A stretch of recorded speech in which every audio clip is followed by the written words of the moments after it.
서울 압구정의 밤은 유난히 조용했지만 그날만큼은 공기가 묘하게 달랐다. 늦봄의 비가 도시를 적시고 도로 위의 불빛들이 번져 흐려질 때 사람들은 서둘러 집으로 향했다. 그러나 압구정 로데오 거리에 위치한 고급 레스토랑 루미에르 1953은 여전히 불이 꺼지지 않았다. 그곳은 일반인이 들어갈 수 없는 공간이었다. 정치인, 재벌, 변호사, 기자들이 아무 일도 없다는 듯 고요히 거래를 나누는 장소, 말보다 침묵이 더 많은 곳이었다. 그날 저녁 5명의 남자가 거의 동시에 문을 열고 들어왔다. 비에 젖은 외투를 벗으며 자연스럽게 자리를 잡았고 직원들은 익숙한 태도로 그들을 맞이했다. 누구나 그들을 손님이라 여겼다. 하지만 그들의 목적은 식사가 아니었다. 그들이 향하는 시선은 하나의 목표로 모였다. 바로 미래건설의 회장 박도환이었다. 그는 이 나라 재건축 사업의 절대 권력자였다. 최근 국토부와의 비밀 계약이 유출될 위기에 놓였고 정치인들과의 뒷거래를 폭로할 수 있는 자료, 일명 청안 파일을 가지고 있다고 알려져 있었다. 박도환은 그날 밤 루미에르 1953에 도착하기로 되어 있었다. 그는 매달 둘째 주 목요일에만 이곳을 찾았고 그 사실을 아는 사람은 극소수였다. 5남자는 그 습관을 알고 있었다. 그들은 전직 보안요원, 해고된 정보분석가, 그리고 돈을 위해 움직이는 남자들이었다. 그들에게 주어진 임무는 단순했다. 파일을 확보하고 필요하다면 주인을 없애라. 그들은 아무런 의심도 품지 않았다. 완벽한 계획이라 믿었다. 그러나 그들이 몰랐던 것이 하나 있었다. 구석에서 와인을 채우고 있던 한 사람, 이름은 윤진아, 나이 30. 그들은 그녀를 눈길 한 번 주지 않았다. 하지만 그날 모든 것은 그녀로 인해 달라질 운명이었다. 윤진아는 이곳에서 일한 지 벌써 4년째였다. 손님들의 이름은 몰라도 그들의 표정은 기억했다. 비밀스러운 대화는 듣지 않는 척했지만 머릿속엔 다 남았다.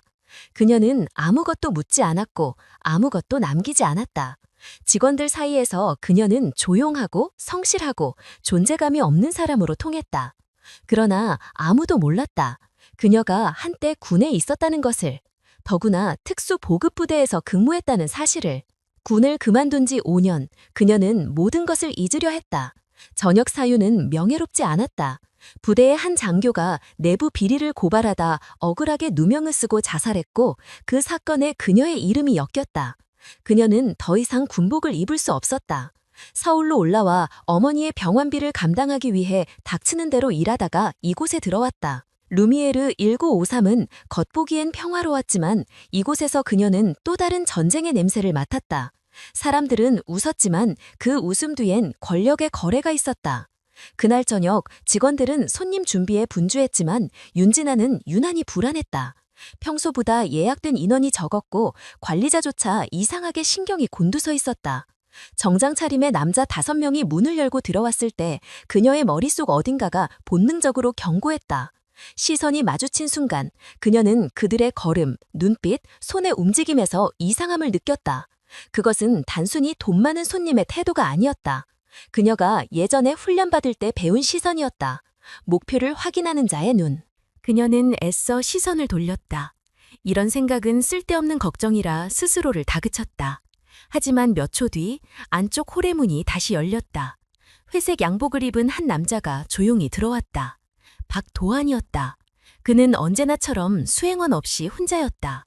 그리고 그의 눈빛 역시 평소와 달랐다. 마치 무언가를 끝내러 온 사람처럼. 윤진아는 그를 위한 자리를 준비했다. 언제나 앉는 테이블, 언제나 같은 메뉴, 언제나 같은 시간. 루틴은 정확했다. 하지만 오늘은 그 정밀함조차 불안하게 느껴졌다. 그녀는 자신도 모르게 숨을 고르며 와인을 따랐다. 그 순간 손에 힘이 들어가지 않았다. 마음속 어딘가에서 오래전의 기억이 깨어났다.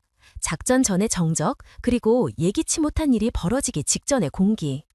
그녀는 스스로를 다잡았다. 지금은 군인이 아니다. 단지 레스토랑 직원일 뿐이다. 하지만 머릿속은 이미 계산을 시작하고 있었다. 출입구의 위치, 비상구까지의 거리, CCTV의 각도, 그 모든 게 자연스럽게 떠올랐다. 그녀는 이 모든 생각이 무의미하길 바랐다. 그러나 운명은 이미 움직이기 시작한 듯했다. 그날 밤은 유난히 길었다. 손님들이 식사를 즐기는 동안 윤진아는 홀의 분위기를 느꼈다. 웃음소리가 들리지만 어딘가 공허했다. 그녀는 다시 한번 5 남자를 스쳐보았다. 그들은 서로 말을 거의 하지 않았고 식기도 제대로 들지 않았다. 시계는 8시 57분을 가리키고 있었다. 그때 그중 한 명이 자리에서 천천히 일어나 안쪽 복도로 향했다. 관리 직원이 그를 따라가려 했지만 남자는 손짓으로 제지했다. 그리고 잠시 후 내부 전화를 이용하던 주방장이 전화를 내려놓으며 얼굴이 굳었다. 회선이 끊겨 있었다. 윤진아는 미세한 떨림을 느꼈다. 무언가 잘못되고 있었다. 그리고 동시에 알았다. 이제 돌아갈 수 없다는 걸. 그녀의 머릿속에서 훈련 교관의 목소리가 떠올랐다. 위험을 눈으로 보기 전에 느껴라. 그 말은 예전엔 군사훈련의 원칙이었지만 지금은 현실이 되었다. 그녀는 본능적으로 눈을 들었다. 남자 5명의 시선이 같은 방향으로 향해 있었다. 문 쪽이 아니라 박도한의 자리였다. 모든 것이 그 한순간에 연결되었다. 정치, 돈, 권력, 그리고 그들의 침묵. 그 침묵이 만들어내는 긴장감이 홀 전체를 감쌌다. 윤진아는 여전히 와인을 들고 있었지만 마음속에선 또 다른 계산이 시작되고 있었다. 청안 파일. 그녀는 그 이름을 뉴스에서 들어본 적이 있었다. 국회 청문회에서 잠깐 언급되었다가 이내 사라진 단어. 그게 지금 여기에 있다면 이 밤은 단순한 저녁 식사가 아닐 것이다. 비는 계속 내리고 있었다. 밖에서는 아무 일도 없는 듯했지만 루미에르 1953의 내부에서는 이미 작은 폭풍이 일고 있었다. 5 남자, 1 회장, 그리고 1명의 여자가 있었다. 아무도 눈치채지 못했지만 이 평범한 밤은 앞으로 오래도록 기억될 밤이 될 것이었다. 윤진아는 자신이 그 중심에 서게 될 것임을 아직 몰랐다. 하지만 어딘가 깊은 곳에서 잊으려 했던 본능이 천천히 깨어나고 있었다. 루미에르 1953호는 겉보기엔 고요하고 세련된 공간이었지만 그 안에서는 매일같이 나라의 판도가 바뀌는 이야기가 오갔다. 이곳의 손님들은 언론의 이름이 오르내리는 부류가 아니었다. 그들은 이미 신문에 실리지 않아도 권력을 행사할 수 있는 사람들이었다. 국회의원, 재벌회장, 검찰 고위직, 그리고 그들을 연결하는 로비스트까지. 식탁 위에 놓인 음식은 단지 배경일 뿐, 진짜 거래는 눈빛과 한마디의 암시로 이루어졌다. 윤진아는 그 중심에 있으면서도 존재하지 않았다. 4해 동안 매일같이 같은 동선, 같은 시간표로 움직였다. 출근은 정확히 오후 3시, 퇴근은 자정. 한 번도 지각한 적이 없었다. 동료들조차 그녀가 쉬는 날이 언제인지 몰랐다. 아무도 그녀의 이야기를 묻지 않았고 그녀 역시 아무에게도 묻지 않았다. 사람들은 그녀를 그냥 조용한 사람이라고 불렀다. 하지만 그 조용함 속에는 누군가를 관찰하고 기록하는 습관이 숨어 있었다. 그녀는 손님들의 이름을 외우지 않았다. 대신 그들의 버릇을 기록했다. 와인을 고를 때의 망설임, 카드 결제 시의 미세한 표정 변화, 그리고 대화 중의 침묵 길이. 그런 사소한 것들이 그녀에겐 암호처럼 남았다. 누군가는 왜 그런 걸 신경 쓰느냐고 묻겠지만 그녀에게는 이미 몸에 밴 훈련이었다. 군에서 배운 상황 인식은 결코 사라지지 않았다. 그녀가 군에서 복무하던 시절은 오래전 일이지만 그 기억은 여전히 생생했다. 군수 지원단에서 중사로 근무하던 시절 그녀는 효율적인 보급 체계를 만들었다는 이유로 칭찬도 받았다. 그러나 부대 내부에 작은 비리가 드러나면서 모든 것이 바뀌었다. 당시 지휘관이었던 강진호 중령이 책임을 뒤집어쓰고 옷을 벗었다. 윤진아는 그를 믿었고 마지막까지 사실을 밝히려 했다. 하지만 그녀의 보고서는 묵살되었고 지나친 간섭이라는 이유로 강제 전역당했다. 그 이후로 그녀는 군대와 관련된 모든 것을 지워버렸다. 동기들의 연락도 받지 않았고 군 관련 뉴스도 보지 않았다. 하지만 어느 날 병원비 청구서를 들고 병원 앞에서 멈춰섰을 때 그녀는 다시 현실을 마주해야 했다.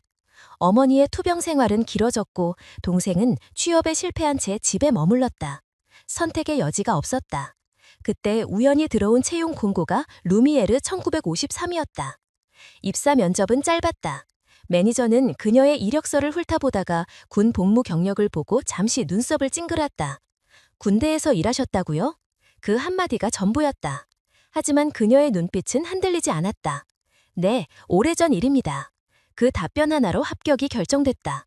그날 이후 그녀는 다시는 과거를 입에 올리지 않았다. 루미에르 1953의 규칙은 간단했다. 손님의 이름을 묻지 말 것, 대화에 끼어들지 말 것, 모든 움직임은 조용히 할 것. 윤진아는 그 규칙을 누구보다 완벽히 지켰다. 그녀의 존재는 공기 같았다. 그러나 관료자는 그 공기가 얼마나 안정적인지 알고 있었다. 위급한 상황이 생기면 그녀가 가장 먼저 움직였다. 병에 손이 닿기 전에 이미 와인이 채워져 있었고 손님이 고개를 돌리기 전에 접시가 사라졌다. 사람들은 그런 세밀함을 센스라고 불렀지만 그녀는 그것이 훈련의 결과라는 걸 알고 있었다. 가끔 동료들이 술자리에서 농담 삼아 말했다. 윤진아 씨는 혹시 첩자 아니에요? 너무 조용해서 무섭다니까. 그 말에 모두 웃었지만 그녀는 그저 미소만 지었다. 웃음 뒤에 감춰진 말들이 진심인지 아닌지 구분하는 일은 이제 익숙했다. 그녀에게 세상은 언제나 경계의 장소였다. 퇴근 후 집으로 돌아오면 그녀는 어두운 원룸 안에서 잠들지 못했다. 시끄러운 냉장고 소리와 창밖의 자동차 경적이 오히려 안정감을 줬다. 침대 옆 서랍에는 낡은 금속 목걸이 하나가 있었다. 군번줄.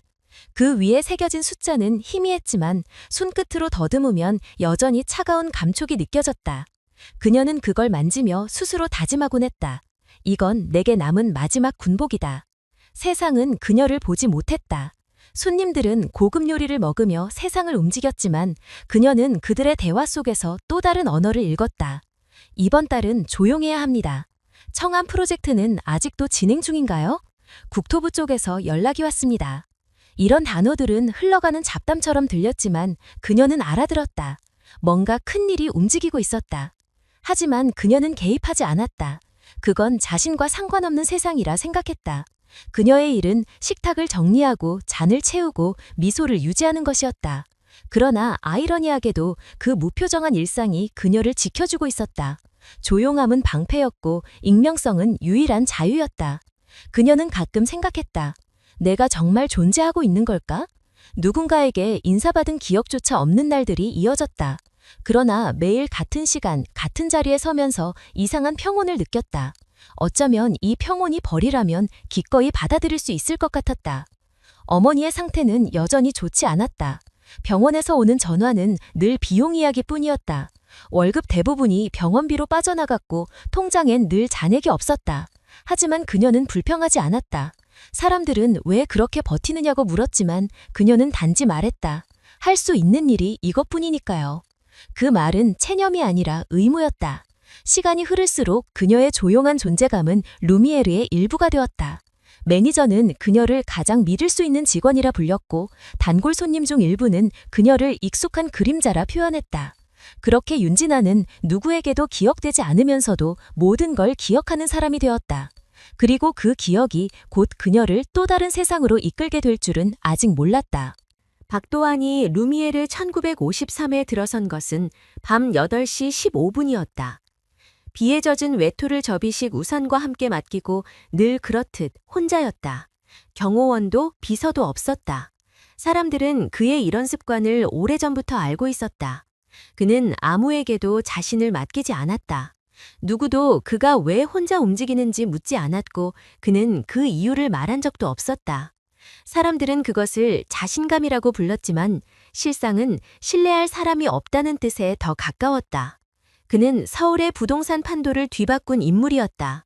젊은 시절에는 개발업자로 시작했지만 지금은 정부조차 그의 의사를 무시하지 못했다. 사람들은 그를 도시의 설계자라 불렀다.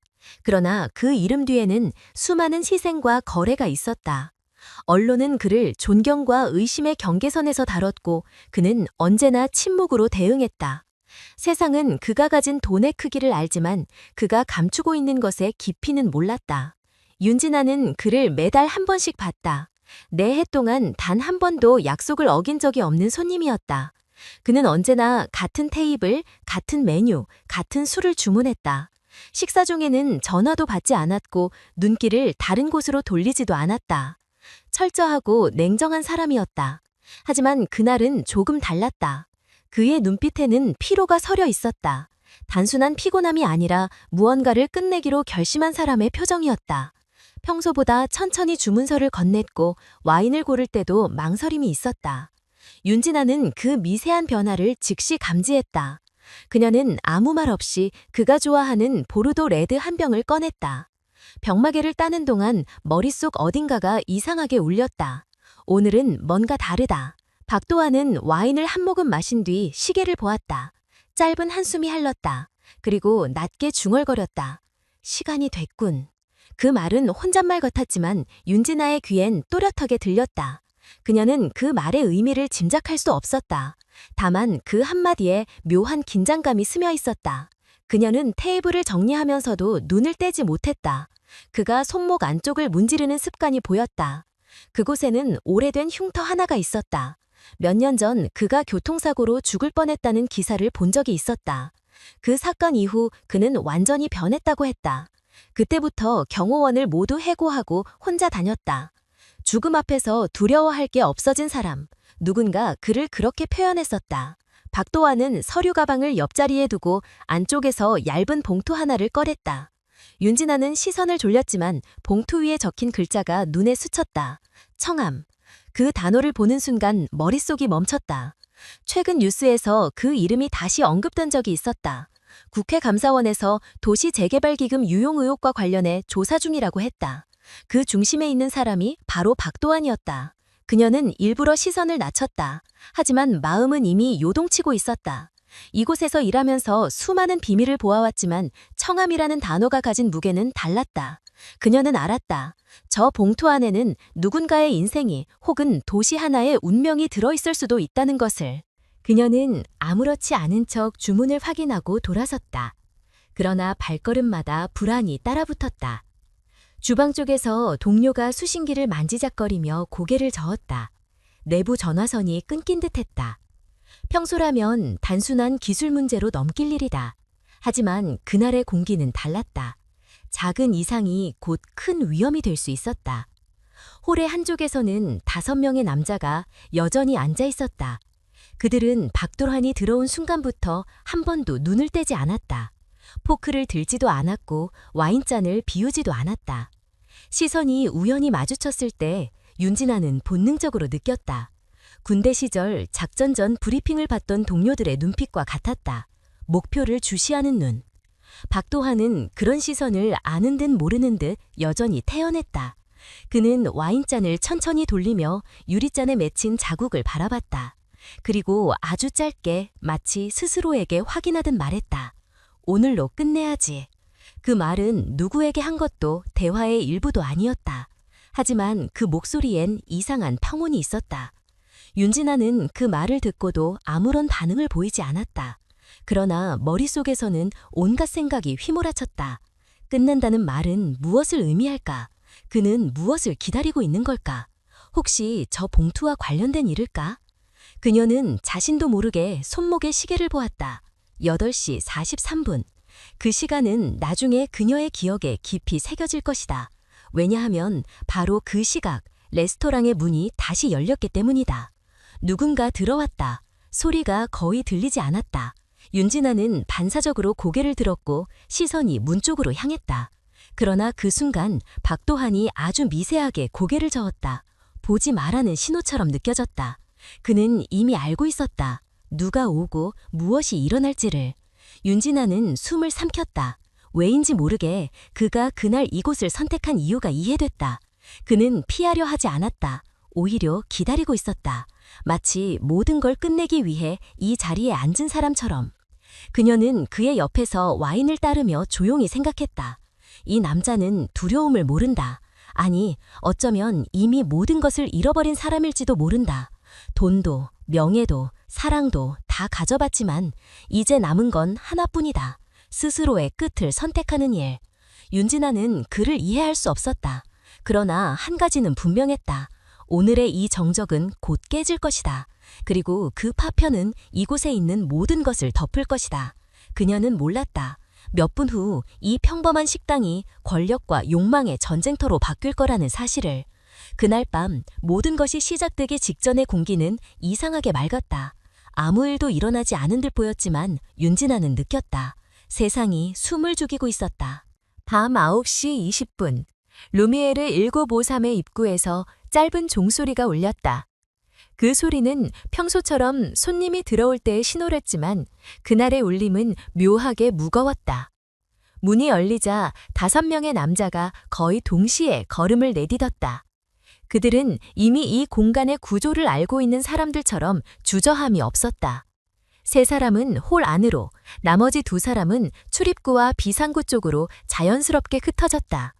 한 명이 안쪽으로 들어서며 미세한 손짓을 보냈고 그 신호 하나로 나머지 4명이 동시에 움직였다.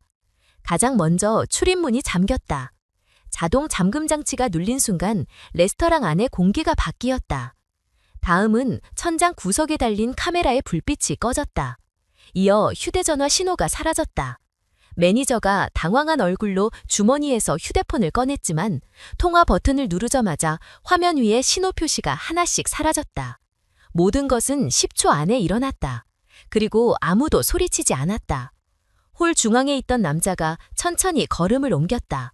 그는 단정한 정장을 입고 있었고 겉으로 보기엔 다른 손님들과 다를 바 없었다. 그러나 걸음의 방향이 곧 목적을 드러냈다. 그는 곧장 박도환의 테이블로 향했다. 주변 직원이 다가서려는 순간 남자의 손이 천천히 주머니 안으로 들어갔다. 짧은 찰나의 움직임 뒤 매니저의 얼굴이 하얗게 질렸다. 손 안에서 반짝인 것은 총이었다. 소음기가 달린 권총은 한국에서 보기 힘든 물건이었다. 그러나 그녀는 그것이 진짜임을 알아봤다. 윤진아는 순간적으로 호흡을 멈췄다. 훈련 때 봤던 정확한 형태, 군용이 아닌 개조형이었다. 남자는 아무 말 없이 박도환 앞에 섰다. 그리고 낮고 단단한 목소리로 말했다. 청한 파일을 넘기시죠. 홀의 모든 시선이 그 둘에게 향했다. 손님 몇 명이 놀란 듯 몸을 움찔했지만 곧 아무 소리도 내지 못했다. 공포는 조용함으로 바뀌었고 공기는 갑자기 무거워졌다. 박도환은 그를 바라봤다. 표정에는 두려움이 없었다. 오히려 기다렸다는 듯한 냉정함이 있었다. 그는 천천히 와인잔을 내려놓았다. 그걸 찾으러 왔나? 그 한마디에 남자의 눈이 살짝 흔들렸다. 윤진아는 그 순간을 놓치지 않았다. 그들의 시선이 교차할 때 이미 권력의 균형이 흔들리고 있었다. 남자는 다시 총을 들어올리며 말했다. 필요한 건 자료뿐입니다. 저항하지 마세요. 직원 중 한 명이 몰래 비상벨을 누르려다 남자에게 들켰다. 총구가 순식간에 그쪽으로 향했다. 움직이지 마. 낮은 목소리가 울렸다. 손끝 하나 움직이지 못하는 공포가 레스토랑을 덮었다. 윤진아는 바 안쪽에서 그 모든 걸 보고 있었다. 몸은 그대로였지만 머릿속은 빠르게 돌아가고 있었다. 5명의 위치, 무기의 각도, 동선, 그리고 탈출 경로. 그들의 움직임은 군대식이었다. 한 명이 지시하면 나머지는 반박 없이 움직였다. 그것은 단순한 강도 집단이 아니었다. 그녀는 오래전 훈련장에서 배운 전술 용어 하나를 떠올렸다. 봉쇄 후 차단. 특정 목표를 고립시킨 뒤 통신과 시야를 모두 끊는 작전 방식이었다. 그들이 지금 하고 있는 일이 바로 그것이었다. 남자들은 소리를 내지 않았다. 한 명은 출입문 앞에 서서 외부 접근을 막았고 2명은 고객과 직원을 벽 쪽으로 몰아세웠다. 나머지 2명은 박도환의 양옆을 지켰다. 한치의 틈도 없었다. 모든 것이 계획된 듯 정확했다. 윤진아는 와인잔을 정리하는 척하며 시선을 옮겼다. 남자들의 손가락 움직임, 눈빛 교환, 그리고 숨소리의 리듬이 익숙했다. 그건 훈련받은 자들의 행동이었다. 그들은 분명 누군가의 지시를 받고 있었다. 박도환은 여전히 자리에서 일어나지 않았다. 그는 잠시 고개를 숙였다가 천천히 남자의 눈을 마주했다. 그걸 가져가면 무슨 일이 생길지 아나? 그의 목소리는 낮지만 단단했다. 그건 나만의 문제가 아니야. 남자의 대답은 짧았다. 이건 경고입니다. 더 늦기 전에 정리하시오. 그 말이 끝나자 다른 남자가 손목시계를 봤다. 정확히 21시 25분. 그들은 시간을 기준으로 움직이고 있었다. 계획된 작전이었다. 윤진아는 자신이 보고 있는 이 광경이 단순한 협박이 아니라는 걸 알았다. 그녀의 손끝이 미세하게 떨렸다. 공포가 아니라 오래전 억눌러왔던 감각이 되살아나는 느낌이었다. 어떤 행동을 해야 할지, 무엇을 먼저 생각해야 할지 몸이 기억하고 있었다. 그러나 그녀는 움직이지 않았다. 이 상황에서는 무모한 행동은 모두를 위험하게 할 뿐이었다. 한 남자가 직원들에게 말했다. 모두 저쪽으로 모이세요. 그의 목소리는 침착했지만 눈빛은 차가웠다. 사람들은 의자에서 천천히 일어나 벽 쪽으로 몰렸다. 누군가 흐느꼈지만 아무도 위로하지 않았다. 윤진아는 계산대를 향했다. 그곳에 비상통신선이 있다는 걸 알고 있었다. 그러나 접근하려면 홀을 가로질러야 했다. 남자 중 한 명이 바로 그 자리를 지키고 있었다. 그때 총을 댄 남자가 다시 입을 열었다. 시간이 없습니다. 회장님, 현명하게 결정하십시오. 박도하는 아무 대답도 하지 않았다. 그는 가볍게 눈을 감았다가 떴다. 그리고 손을 들어 옆자리에 둔 가방을 천천히 열었다. 안에서 봉투 하나가 모습을 드러냈다. 바로 그것이었다. 청암이라는 글씨가 또렷했다. 홀 안이 숨죽였다. 모든 시선이 그 봉투로 향했다. 윤진아 역시 그 글자를 본 순간 심장이 내려앉았다. 남자는 총을 내리지 않은 채 손을 내밀었다. 그걸 주시면 아무 일도 없습니다. 박도하는 봉투를 들고 잠시 그를 바라봤다. 그리고 짧게 웃었다. 아무 일도 없을까? 그 미묘한 미소는 도발이자 결단이었다. 그 순간 누군가의 신호음이 울렸다. 남자 하나가 주머니에서 무전기를 꺼내며 짧게 말했다. 지금입니다. 윤진아는 본능적으로 숨을 들이마셨다. 다음 순간 레스토랑의 불이 깜빡이며 꺼졌다. 어둠이 홀 전체를 삼켰다. 그녀는 그 짧은 찰나에 확신했다. 이제 모든 것이 시작됐다. 정전이 된 순간 모든 소리가 사라졌다. 짧은 비명과 숨죽이는 소리만이 어둠 속을 가르며 번졌다. 윤진아는 반사적으로 몸을 낮추지 않았다. 대신 머릿속에서 공간의 구조를 그렸다. 어디에 몇 명이 서 있었는지, 어느 방향으로 움직였는지, 기억은 이미 좌표처럼 박혀 있었다. 그건 오랜 훈련의 흔적이었다. 혼란 속에서도 그녀의 사고는 차분했다. 주방 쪽 비상전원은 따로 연결되어 있었다. 그 사실을 아는 사람은 직원 중에서도 그녀뿐이었다. 그녀는 뒤로 천천히 걸음을 옮겼다. 총성이 터지면 모두가 달릴 것이다. 하지만 지금은 아니었다.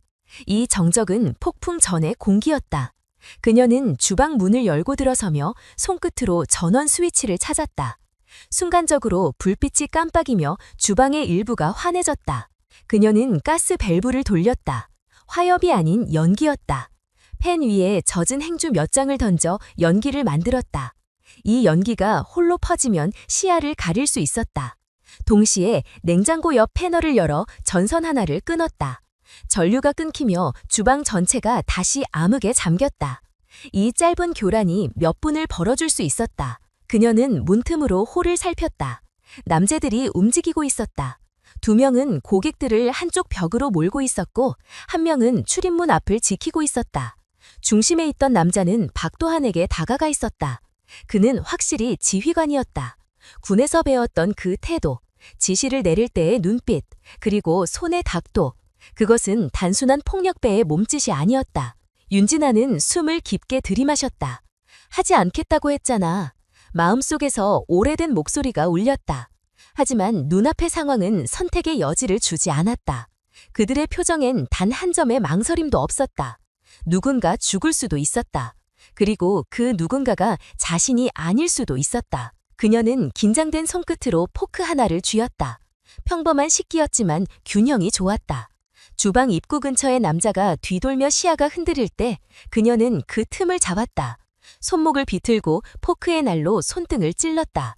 남자가 비명을 삼켰다. 총이 떨어지는 순간 그녀는 팔꿈치로 그를 밀어 넘어뜨렸다. 동작은 빠르지 않았지만 정확했다. 그리고 조용했다. 그녀는 떨어진 총을 주워들었다. 방아쇠에 손을 얹지 않았다. 대신 탄장을 뺐다.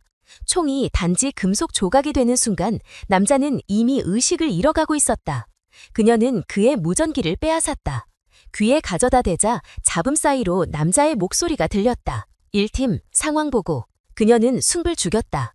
짧게 대답했다. 이상 없습니다. 주아. 2분 후 이동. 그녀는 시계를 봤다. 21시 34분. 그들의 작전은 이미 마무리 단계에 있었다. 목적은 단순했다. 박도한을 데리고 나가는 것. 그녀는 더는 망설일 수 없었다. 무전기를 들고 주방 뒤쪽 문으로 향했다.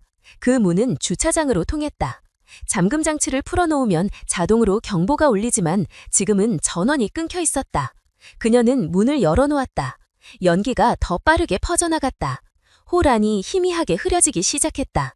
손님들이 웅성거리며 기침을 했다. 남자들이 욕을 내뱉으며 서로를 불렀다. 혼란이 시작됐다. 정전이 된 순간 모든 소리가 사라졌다. 짧은 비명과 숨죽이는 소리만이 어둠 속을 가르며 번졌다. 윤진아는 반사적으로 몸을 낮추지 않았다. 대신 머릿속에서 공간의 구조를 그렸다. 어디에 몇 명이 서 있었는지, 어느 방향으로 움직였는지 기억은 이미 좌표처럼 박혀 있었다. 그건 오랜 훈련의 흔적이었다. 혼란 속에서도 그녀의 사고는 차분했다. 주방 쪽 비상전원은 따로 연결되어 있었다. 그 사실을 아는 사람은 직원 중에서도 그녀뿐이었다. 그녀는 뒤로 천천히 걸음을 옮겼다. 총성이 터지면 모두가 달릴 것이다. 하지만 지금은 아니었다. 이 정적은 폭풍 전의 공기였다. 그녀는 주방 문을 열고 들어서며 손끝으로 전원 스위치를 찾았다. 순간적으로 불빛이 깜빡이며 주방의 일부가 환해졌다. 그녀는 가스 밸브를 돌렸다. 화염이 아닌 연기였다. 팬 위에 젖은 행주 몇 장을 던져 연기를 만들었다. 이 연기가 홀로 퍼지면 시야를 가릴 수 있었다. 동시에 냉장고 옆 패널을 열어 전선 하나를 끊었다. 전류가 끊기며 주방 전체가 다시 암흑에 잠겼다. 이 짧은 교란이 몇 분을 벌어줄 수 있었다. 그녀는 문틈으로 홀을 살폈다. 남자들이 움직이고 있었다. 2명은 고객들을 한쪽 벽으로 몰고 있었고 1명은 출입문 앞을 지키고 있었다. 중심에 있던 남자는 박도환에게 다가가 있었다. 그는 확실히 지휘관이었다.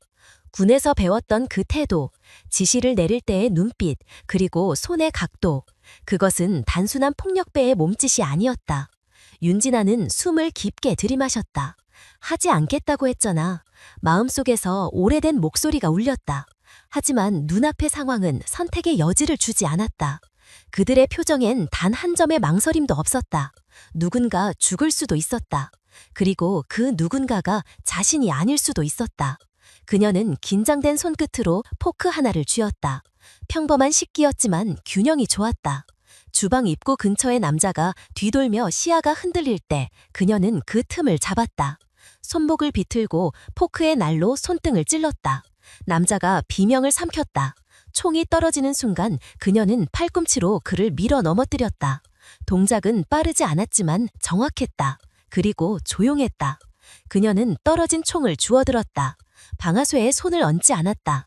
대신 탄창을 뺐다. 총이 단지 금속 조각이 되는 순간 남자는 이미 의식을 잃어가고 있었다. 그녀는 그의 무전기를 빼앗았다. 귀에 가져다 대자 잡음 사이로 남자의 목소리가 들렸다. 1팀 상황 보고. 그녀는 숨을 죽였다. 짧게 대답했다. 이상 없습니다. 좋아, 2분 후 이동. 그녀는 시계를 봤다. 21시 34분. 그들의 작전은 이미 마무리 단계에 있었다. 목적은 단순했다. 박도환을 데리고 나가는 것. 그녀는 더는 망설일 수 없었다. 무전기를 들고 주방 뒤쪽 문으로 향했다. 그 문은 주차장으로 통했다. 잠금 장치를 풀어놓으면 자동으로 경보가 울리지만 지금은 전원이 끊겨 있었다. 그녀는 문을 열어놓았다. 연기가 더 빠르게 퍼져나갔다. 홀 안이 희미하게 흐려지기 시작했다. 손님들이 웅성거리며 기침을 했다. 남자들이 욕을 내뱉으며 서로를 불렀다. 혼란이 시작됐다. 윤진아는 사건이 끝난 후 단 하루도 편히 잠들지 못했다. 언론은 그녀를 용감한 직원이라 부르며 연일 인터뷰 요청을 보냈다. 회사 관계자와 경찰청 홍보팀까지 연락해왔다. 하지만 그녀는 단 한 번도 카메라 앞에 서지 않았다. 기자들이 집 앞까지 찾아와도 문을 열지 않았다. 세상은 그녀를 영웅으로 만들고 싶어 했지만 그 단어를 들을 때마다 속이 메스꺼웠다. 영웅이라는 말 뒤에는 언제나 누군가의 침묵이 깔려 있었다. 그녀는 일을 그만두었다. 루미에르 1953은 일시적으로 문을 닫았고 매니저는 새로운 일자리를 알아보라고 했다. 그날 이후 휴대전화는 끊임없이 울렸다. 모르는 번호, 발신자 없음, 해외 표시. 그녀는 대부분 닫지 않았다. 하지만 어느 날 밤 한 통의 메시지가 도착했다. 발신자는 표시되지 않았다. 사진 한 장. 오래된 흑백 사진 속 젊은 군인이 고개를 숙인 채 명령을 받고 있었다. 그 군인의 얼굴은 그녀 자신이었다. 사진 아래에는 짧은 문장이 적혀 있었다. 누가 너에게 살아남는 법을 가르쳤는지 잊지 마라. 그 순간 심장이 얼어붙었다. 그 문장은 낯설지 않았다. 예전에도 훈련이 끝난 밤마다 지휘관이 늘 하던 말이었다. 윤진아, 생존은 기술이 아니라 태도다. 잊지 마라. 그 목소리를 다시 듣는 것 같았다. 서택진, 그녀의 옛 상관. 군에서 유능하다고 평가받았지만 어느 날 갑자기 모든 것을 잃은 남자. 그 사건 이후 그는 사라졌다. 사람들은 그가 부패 사건에 연루돼 군을 떠났다고 했지만 진실을 아는 사람은 거의 없었다. 윤진아는 그날의 기억을 억눌러왔다. 자신이 그 일의 한가운데 있었다는 사실조차도. 그녀는 휴대전화를 내려놓고 한참 동안 움직이지 못했다. 손끝이 차가워졌다.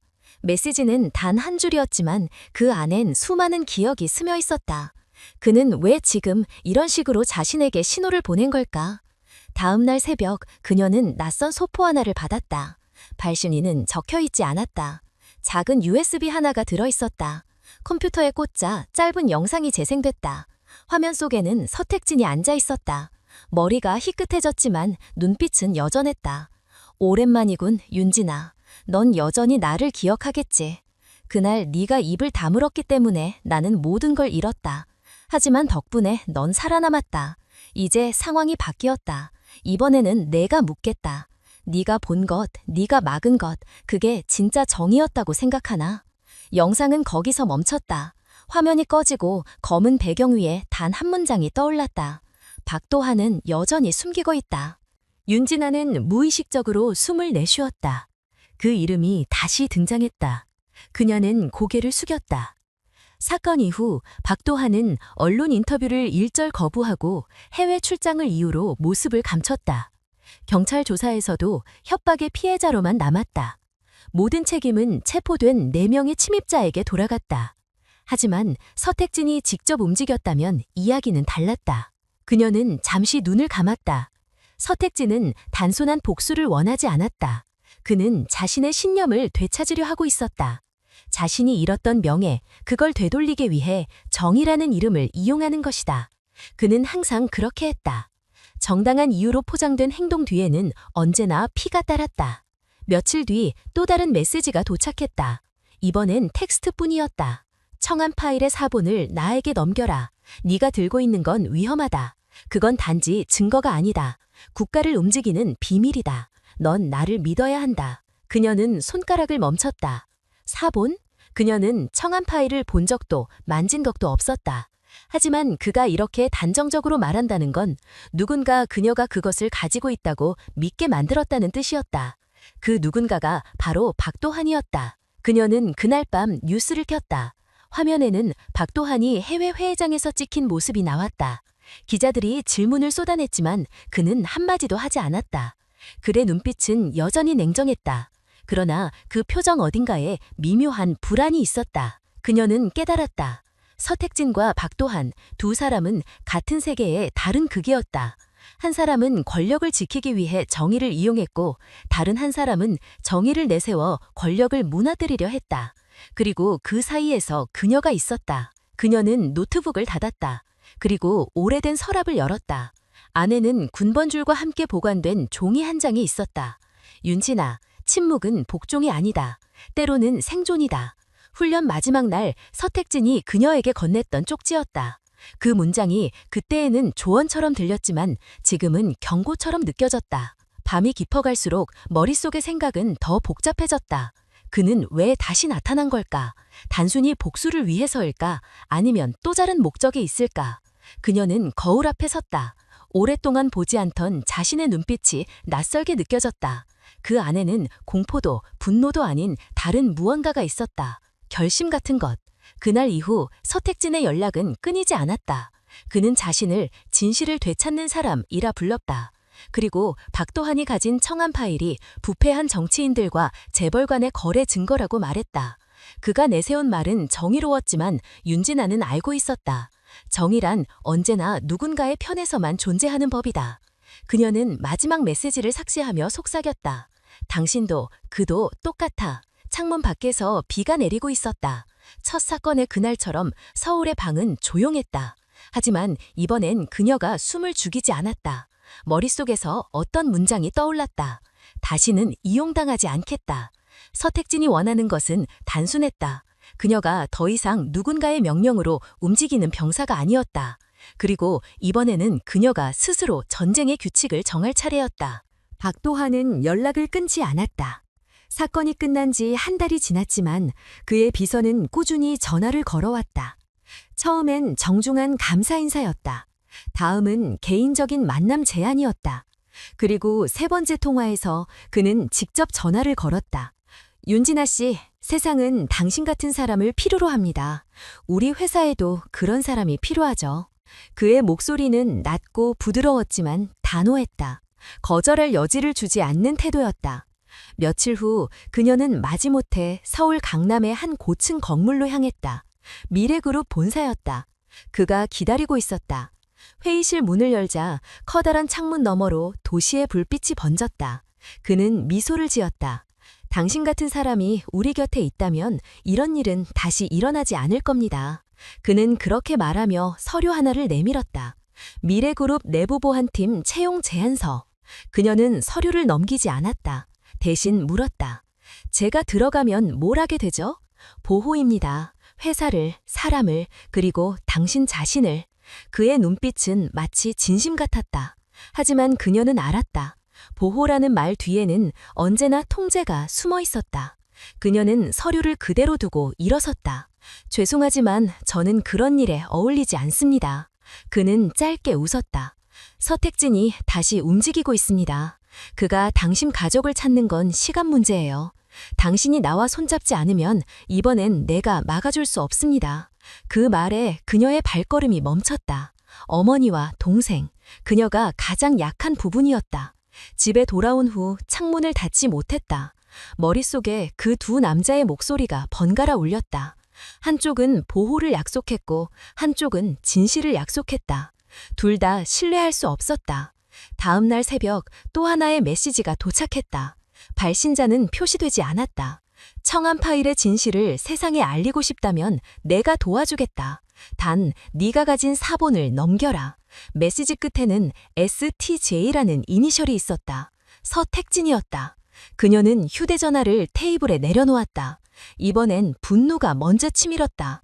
그는 언제나 정의를 말했지만 그 정의는 자신의 손으로만 완성되어야 한다고 믿는 사람이었다. 그가 원하는 건 진실이 아니라 통제였다. 며칠간 그녀는 아무 일도 하지 않았다. 하지만 머릿속에서는 계획이 자라고 있었다. 두 남자 모두 같은 욕망을 공유하고 있었다. 권력을 유지하려는 자와 권력을 되찾으려는 자. 둘 다 세상을 바꾸겠다고 말했지만 그들의 세상에는 사람이 없었다. 그녀는 자신만의 방법을 선택하기로 했다. 우선 미래그룹 보안 시스템에 접근해야 했다. 박도환의 제안서에는 보안부서 관련 문서가 포함되어 있었고 거기에 사용되는 내부 서버 주소가 기재되어 있었다. 그녀는 그걸 기억해 두었다. 퇴직 전 사용했던 직원용 이메일 계정으로 접근 권한을 위조했다. 밤마다 카페에서 노트북을 켜고 조용히 코드를 입력했다. 화면에 접속 승인이라는 문구가 떴을 때 그녀는 손끝이 떨렸다. 거기엔 수백 개의 파일이 있었다. 회계 자료, 비밀 계약서, 정부와의 서신. 그리고 그중 하나, 청함 _confidential v3.zip. 압축을 해제하자 문서 수십 개가 펼쳐졌다. 정치인들의 이름, 날짜, 금액, 해외 계좌번호. 그건 단순한 기업의 비밀이 아니었다. 한 나라의 뿌리를 흔드는 부태의 지도였다. 하지만 그것만으로는 끝이 아니었다. 같은 시각 다른 곳에서도 한 명이 움직이고 있었다. 서택진이었다. 그는 그녀에게 보낸 메시지에서 이미 예상하고 있었다. 그녀가 멈추지 않을 것이라는 걸. 다음 날 그녀의 메일함에 새로운 파일 하나가 도착했다. 미래그룹 내부 보안 서버 접근 기록. 송신이는 익명. 첨부된 로그 파일에는 그녀의 아이디와 접속 시간대가 정확히 기록되어 있었다. 그녀는 숨을 삼켰다. 누군가 그녀를 지켜보고 있었다. 그녀는 다시 노트북을 열었다. 이번에는 두 곳을 동시에 열었다. 하나는 미래그룹의 비밀 문서, 다른 하나는 서택진의 조직이 사용하는 다크웹 포럼.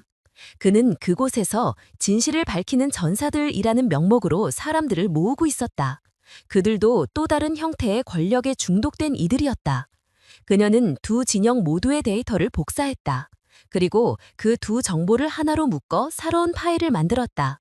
암호를 걸고 이름을 붙였다. 블루커피. 그 파일 안에는 박도환의 부패와 서택진의 조작이 함께 들어있었다. 누가 먼저 공격하든 결국 둘 다 드러날 수밖에 없는 구조였다. 그녀는 그 파일을 한겨레 신문의 탐사보도 기자에게 익명으로 보냈다. 제목은 단 한 줄이었다. 진실은 한쪽 편에 있지 않다. 며칠 뒤 세상이 뒤집혔다. 뉴스는 새벽부터 그 보도를 다뤘다. 미래그룹, 정치권 로비 의혹 전면 수사 착수. 전직 군장성 서택진, 비공식 사조직 운영 정황. 인터넷은 폭발했다. 국민청원이 쏟아졌고 주식시장이 출렁했다. 정치인들이 긴급 기자회견을 열었다. 박도환은 해외에서 귀국하지 않았다. 서택진은 영장 발부 직후 행방이 묘연해졌다. 윤진아는 그 뉴스를 카페 구석에서 보고 있었다. 사람들은 분노했고 누군가는 속이 시원하다고 말했다. 하지만 그녀는 웃지 않았다. 세상은 조금 달라졌을지 몰라도 본질은 여전했다. 권력은 이름만 바꿔 다시 돌아올 것이다. 그녀는 노트북을 닫았다. 그리고 조용히 중얼거렸다. 이제 그들은 서로를 증오하겠지. 그게 내가 원한 평형이야. 그날 밤 마지막으로 USB를 하나 불태웠다. 파란 불꽃이 일렁였다. 블루커피의 사본은 단 하나뿐이었다. 그리고 그 사본은 이미 세상 밖으로 나갔다. 누군가 그녀를 찾아올지도 몰랐다. 하지만 이번엔 두렵지 않았다. 그녀는 이제 더 이상 군인도 피해자도 아니었다. 단지 선택을 한 사람일 뿐이었다. 세상은 진실을 원한다고 말하지만 아무도 그 대가를 지불할 준비가 되어 있지 않다. 윤진아는 그 사실을 가장 잘 알고 있었다. 그리고 그 대가를 자신이 감당할 준비가 되어 있었다. 부산의 아침 공기는 언제나 조용했다. 윤진아는 커피를 내리며 창가를 바라보았다.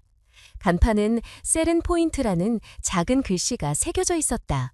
아무도 그 이름의 의미를 묻지 않았다. 그냥 동네 구석의 평범한 카페였다. 하지만 그 안에서 흘러가는 시간만큼은 누구보다도 느리고 조용했다. 그녀는 새벽마다 신문을 받았다. 첫 장을 넘길 때마다 낯익은 이름들이 사라져 있었다. 박도환은 싱가포르 체류 중 건강 악화로 병원에 입원했다는 기사가 실렸고, 서택진은 인천공항에서 체포되어 군 관련 비리 혐의로 조사를 받았다. 사람들은 그를 정의의 배신자라 불렀다. 불과 몇 달 전까지만 해도 영웅처럼 추앙받던 이름이 이제는 부패의 상징이 되어 있었다. 신문 구석에는 언제나 익명의 제보자 이야기가 따라붙었다. 제3의 인물은 여전히 미확인 상태다.